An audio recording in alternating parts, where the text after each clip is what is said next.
it's a match, project management and design systems. It's going to be a play on the modern dating tool like Tinder, swiping left and right. If you're not familiar, it's a new tool where you want to find a date or something. You use this app, and they give you profiles to use, and you swipe left or right. And if two people swipe right on each other, it's a match, and you guys can chat and talk about it. And left just means you're not interested. So a little background context there. Cool. So a little introduction. Who is Nam the Ho? That's my handle on the internet. That's actually my entire name. It's a cultural thing. It's Nam the Ho, but it's pronounced Ho Te Nam. So yeah. How long have I been in the tech industry? I've been in this realm for about 6 years now, but I've always had a knack to be a geek, always playing with new software, or gadgets, or tools like that. I've held many different roles during my tenure. I started off as a business analyst, then wanted to play with more numbers, so I got into project management. That was my bread and butter for a bit. I'm an aspiring developer because my CTO always tells me I need to learn development if I want to manage projects better. So, aspiring developer. And now I started a company called Basalt, and I'm pretty much aware of all hats. I run the delivery team at my company, so anything related to client delivery or internal delivery, I'm the person that makes sure that gets finished. Some of my notable war badges here, I was a program manager at Twitter for a while. I ran their entire web experience team there, managed a bunch of sites there. Canby Health Systems was our first, as Basalt, design system built from soup to nuts. Pegasystems, they had a really good design systems already, and they needed some consulting work, so we went out there and helped them with that. And Workday was a big D8 migration bet. So what is Basalt, and why did I create this company? That's my team right there, small team based out in Portland, Oregon. Basalt is a digital agency that focuses on building tools that scale front end when it comes to web development. We believe that design systems and component-driven development empowers businesses to be their best selves. We create APIs for brands using libraries of components that power stunning user experiences across the web. I'm going to be honest with you, I stole this slide from one of our pitch decks, and it's very businessy. And when I think of my company, I think of it as we found this really cool way to build the web. It's a new way. It utilizes component-driven development and design systems. Essentially, we're building for the web better, faster, and fewer resources. And that's why I wanted to build this company, Basalt. I was kind of frustrated with how development worked with, but when it comes to websites. So I'm a 31-year-old male seeking for a new process. Technology is rapidly changing. Tech demands flexibility, adaptability, and creativity at every single level. And when technology changes, what should scale with is process. If the process doesn't get maintained or updated, then the process is broken, and it's a broken experience. We've all heard that if the process gets outdated or isn't maintained, it's not functional at all. And then we're placing a huge bet on this. This is like a web resonance. Remember back in the day when you went to visit like a website and it was like m.twitter.com or whatever it is, zoom in and zoom out, and it wasn't really responsive? That was a renaissance back 10 years ago. It was responsive web design. Now, design systems, we believe this is like the next big thing, right?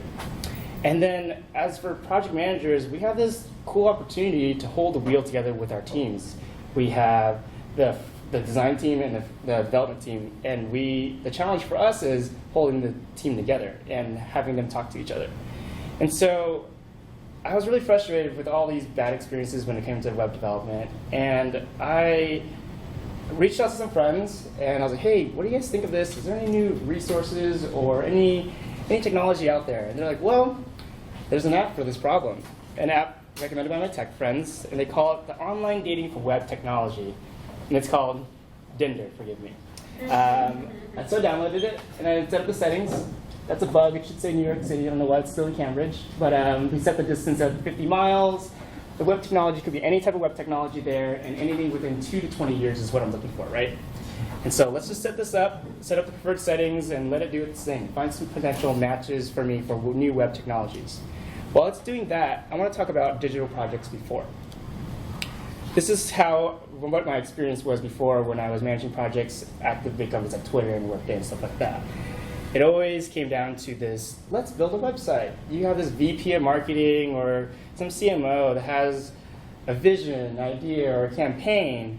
it could be like, okay, this year we have 4 product releases. I want a marketing site for each product release and a product site. So that's 8 sites. And you're like, okay, cool. The idea is shared with the designers. Designers capture all these requirements with the stakeholder. The stakeholder goes, I want some carousels. I want some video hero images, tons of modals, and most importantly, make it pop. I want to see it pop. So designers are doing their thing. They're going in their Sketch or Photoshop, and they're building this pixel-perfect mock-up. And then this is where it gets really interesting. The designer says, okay, this is done. Stakeholder says, great. They hand it out to the developers. And then when they meet with the developers, like, all right, this is what I want. This is the page we want here, or pages. Build this for me. And developers look at it. You get the front end and the back end, right? They're looking at, okay, this makes sense. And they're kind of guessing what the animations look like and what things do here and there. And they divvy out the requirements, and the first blocker comes in. Backend has to start first before frontend can do anything. Backend has to go in, set up CMS, set up all this stuff, and once that's done, that unblocks the frontend development, and they can go in and add the HTML, the JavaScript, the CSS, and making sure everything pops, right? Great, that's set up, everything's done, and then they hand it over to the designer. This is what I call the digital tennis match. Developer's done, hand it back over to the designers. The designer's like, it doesn't look right, hand it back over to the developers. Developers redo it back and forth, like a tennis match. And then finally, the designers and developers are aligned, and they bring it back up to the stakeholder. The stakeholder goes, actually, I found this site that says, should I use a carousel.com? And we shouldn't use carousels. And so now it's back to the drawing board. It goes back to the idea, go through the design phase, go through review phase, and you see how linear it is. It's like a relay. It's not really effective. And since I've been in the design systems world for about 3 years now, I kind of forgot how this worked. And so I dug up some old documents. I actually found one of my old mock-ups at Twitter. This is about Twitter.com, or about.twitter.com. And designers gave us this. They gave us this pixel-perfect, beautiful desktop version, and of course the mobile version. And they handed it to us, my development team. And I'm like, what do we do with this? So what we do is we break down the requirements section by section. Twitter is your world section. What does that mean? What does this do? How does the sign-in work, right? And as you see in the bottom here, it's due to the creative director by April 2nd, which was 2 weeks or so. And so we had to quickly develop this. And the requirements weren't clear. And there was a lot of back and forth with the designers. The designer said, well, I designed it like this in Photoshop. Why does it look weird on here? It's not weird on tablet because you didn't account for that. So why is this messy? You have your digital relay. You're waiting for each step to be completed in order to move on to the next step.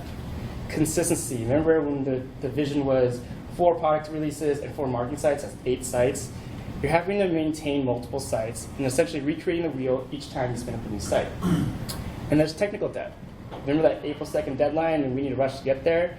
Shortcuts are going to be taken in order to meet that deadline or launch. Essentially, you're creating technical debt. And scalability. This process isn't efficient. It isn't scalable because you're repeating yourself every single time. It sounds really frustrating to me.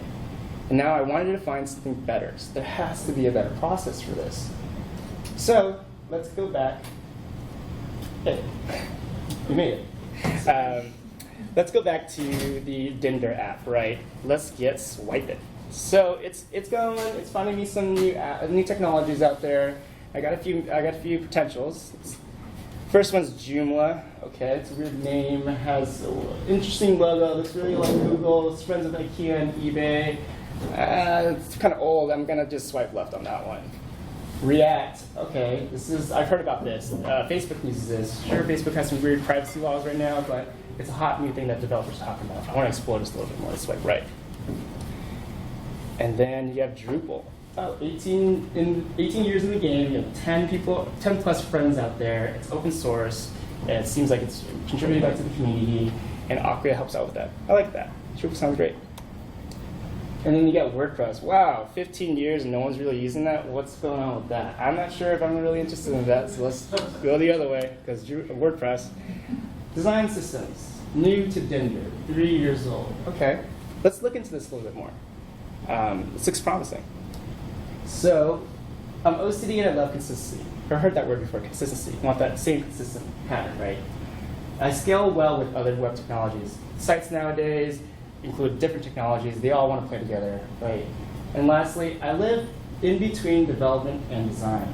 Remember that steering wheel? That's kind of helping us drive back to that. This looks really promising. Oh, and there's a mesh. So that means we both like each other. Let's see what this is all about. Let's see what design system is. So what's a design system? Oh, by the way, Basalt, those are Basalt rocks. That's the name it came up from our company. Design system, it's still early. There's no real definition of it. There's no like consensus from the industry. It's very similar to responsive web design. Like, that wasn't a term yet. Ethan Marcotte made that up. I would have called it pinchy web design, if anything, because you're pinching and zooming in and out. So there hasn't been a broadly accepted definition for this, and we're trying to create one at Basalt. We're trying to pioneer this. We're trying to be the Ethan Marcotte of all this, right? But the first thing I want to teach you guys is what a design system is not. And these are the things I hear and see a lot when people talk about design systems. Oh, design systems is like your style guide on steroids. Yes, it's a style guide on steroids. Yes, it's a sticker sheet. It has all that. But this is a subclass of a design system. This is a static documentation that describes the design systems, how the product should look, how it should feel, what are the UI patterns, what's the correct colors and typography we use in the style guide. Number two, it's a pattern library. Yes, again, that is part of a subclass of the design system, but this is where the components live, and how to use components, and what are the components doing. And then I hear this a lot too. It's a design system, great. It's a deliverable. It's one product we create, and that's it. We're done. It's not. It's an evolving system that you need to maintain and rebuild and rethink. It plays well with other products and tools and technologies within your organization. So design systems have been quite popular in the last few years. They offer a set of reusable components and patterns that can be put together in a number of ways to build out an application. They come with the standards and guidelines, and they dictate their use. So at Basalt, we took a crack at the definition. A design system is a set of interconnected patterns and shared practices coherently organized to achieve the purpose of digital products. Two things come out of that are patterns and practices. And I was walking down the street, and I saw Mount Sinai, and it reminded me of my anatomy and physiology class. And anatomy is about learning the structure of the body parts, and physiology is learning about the function and how it relates to other body parts, right? So patterns are like anatomy. You're trying to understand the different parts of the design system. There's button fields, colors, icons, typography. What makes it up? That's the patterns. And practices is more like physiology. How does this work? How do you capture this stuff? Who maintains it? How do certain patterns work together? And how should the teams use these patterns? And how do you even know it's working, right? Essentially, the sole purpose of a design system is a single source of truth which groups all elements that allow teams to design, realize, and develop a product. Cool, so that's a design system there in a nutshell. So now digital products and using design systems, right? Let's try that analogy again, or that example again.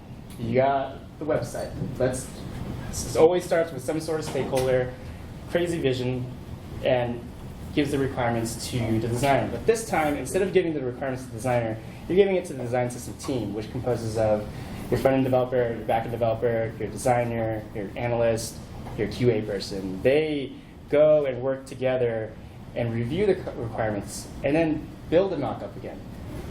And so going back to that Twitter example with the mock-up, you have that mock-up there, great. But the new way of thinking, instead of pages, think of it as what are the repeating patterns? What are the components that make up this experience here? And so what I like to do is do what I call an interface inventory. We look at the entire mock-up and see what's repeating. What do we see all the time there? And you come out with this. You have all your buttons there, all your cards there, your basic block, your navigation, carousel, and hero. Those are what makes up this site.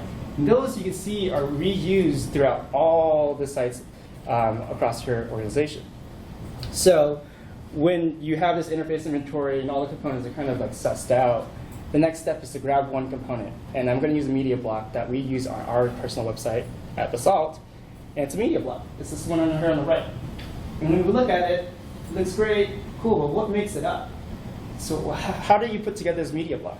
Well, you have the title, you have the title text color, your body content color, the padding, what kind of media is it? Is it image, video?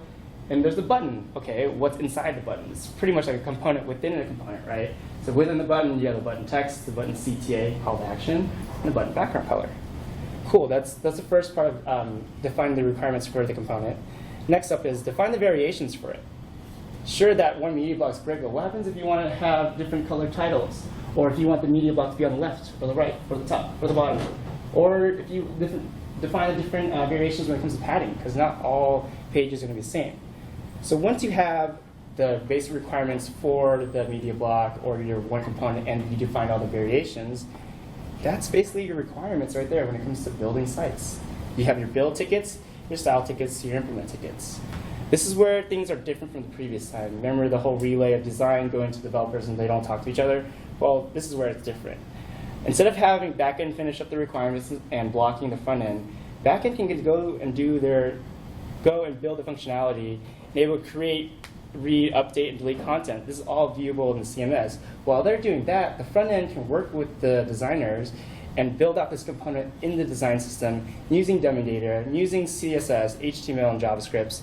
And when that component is built in the design system, designers can look at the component in the design system and test out the different variations, test out the different screen sizes, and get feedback right there in the design system and iterate that type iteration loop inside the design system. And so the last ticket is the implement ticket. This can be done by the backend developers or the front end developers. It creates the finalized product. They glue the two things together, and that's how a component gets built, right? What about iterations, though? You're not going to get it right the first time, but how is this different with design systems? Well, iteration is faster since the design team and the development team is working in parallel. It's no longer a relay race. We're all running together. Because we're all working in parallel, we're able to perform tighter iteration loops. We're able to change design, functionality, layouts in parallel versus the old linear way where it needs to get approved and it goes down to design gets it done to the developer, and an iteration goes back up. We work tighter loops and get things done faster. So great, you built out your media block, you have your first component done, now what? Well, it goes in your toolbox. As you build more components, it's added to your component library, and this serves as a toolbox for designers and developers to reference when they're building out a new site.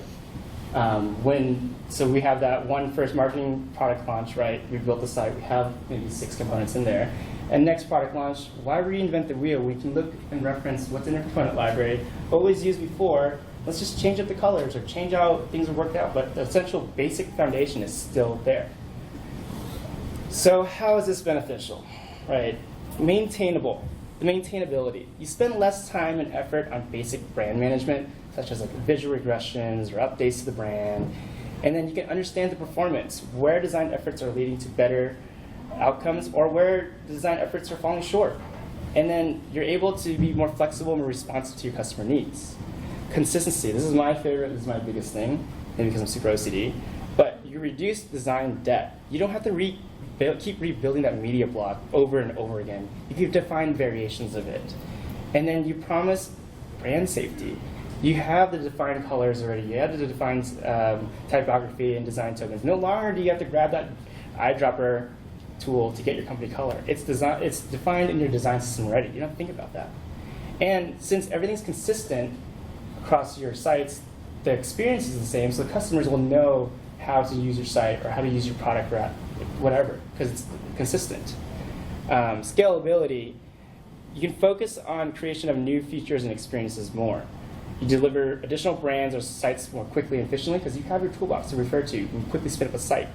And you can extend this not just on your websites. What about your native apps, your customer, even like hard printed stuff, posters and stuff like that. You can refer back to your design system because that's your single source of truth when it comes to design. And lastly, collaborative. No more relay matches. Everybody's working together and talking to each other versus like tossing back and forth a PDF or working in silo. Collaboration is really huge. And now you have a design system product, and it seems like a good relationship, right? But I wouldn't be a PM if I didn't outline some risks. This thing might be new, it might be a honeymoon stage, but just like any new relationship, you have to give a little and take a little.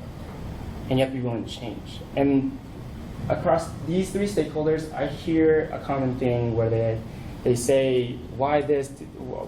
They just give me feedback on that. And some of the common things I hear from designers are, well, we're confined to the design system and we lose our creativity. Kind of. Design systems cover the mundane and foundational pieces of a user experience, you save time because the known is already built. You can focus on your imagination and new one-off experiences. Developers are like, we have to adapt to this new web development cycle and collaborate and work with others. Well, the one thing I work closely with developers, they bitch about most is designers. Oh, they said designers are done, or design was done, but we have to keep iterating, and that is a headache. Well, there's less back and forth you collaborate, there's less time iterating, less headaches, faster development, and faster development means you have more time to explore new tools. And the last one, sponsors, this is the hardest one. They want to know what's the ROI. Why invest time into building a new tool? In design systems, the benefits can be drawn throughout the organization. If the investment is seen to benefit all, not just the technical team, the lift is much less to bear. In addition, the organization may have the opportunity to consolidate tools, save money, and save time on knowledge sharing. Right? So what's out of scope of this project? Think outside the box. So you're sitting here in the session, you're hearing me go on and on and on about design systems and how they're great, and you don't have one yet.